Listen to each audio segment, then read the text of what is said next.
In this video, we are going to be replacing my Tesla wall charger that is a Gen 1 with the universal charger that I just got in the mail.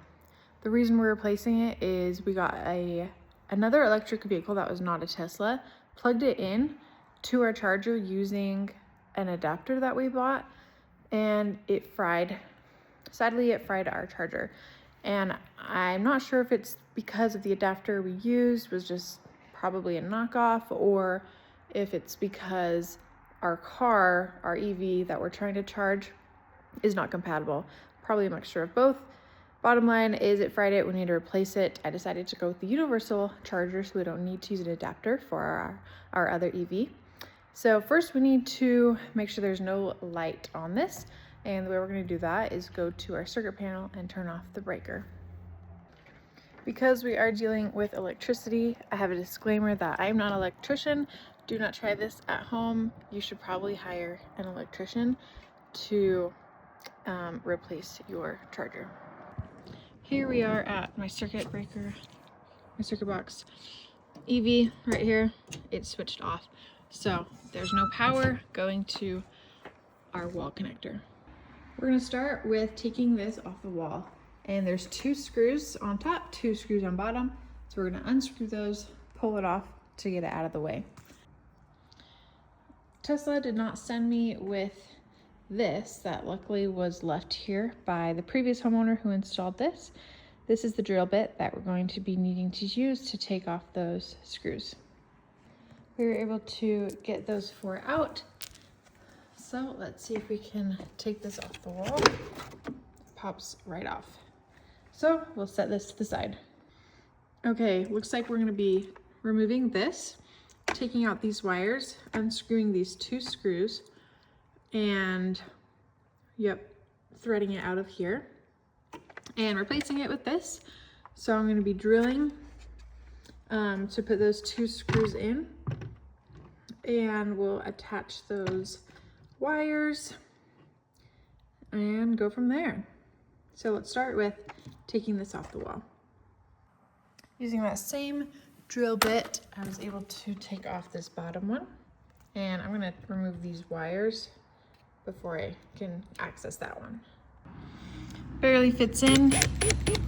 Screwing this, unscrewing this.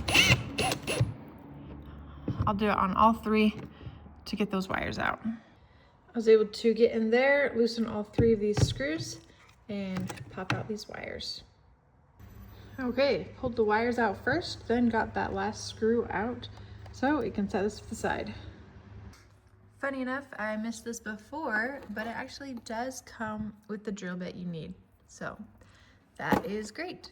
And we've got these 2 new screws we're going to use to screw it into the wall, and the 4 for 2 top, 2 bottom, and then the zip tie to hold the wires in place.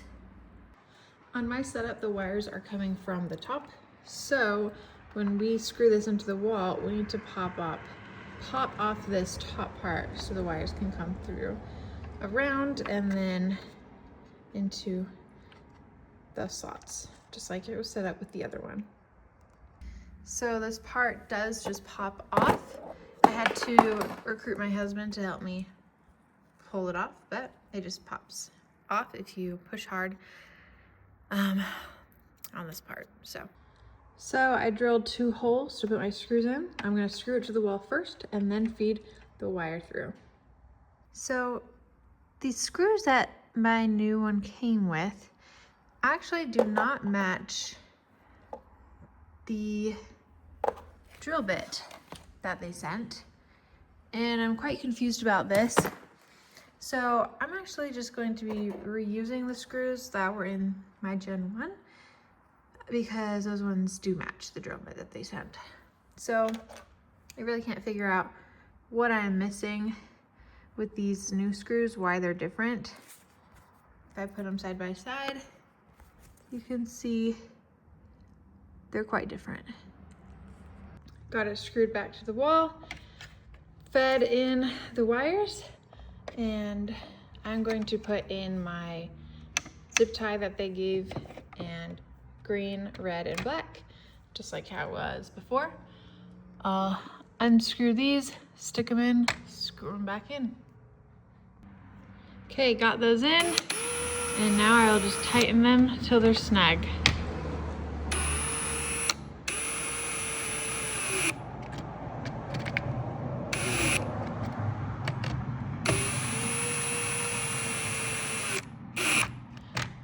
Okay, and we got the zip tie there, so I'll snip that off and put the face plate on and the little black screws to secure it all together.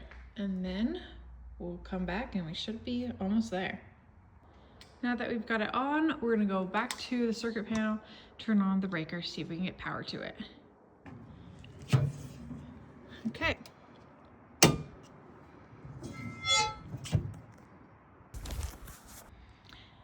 Now it's completely set up.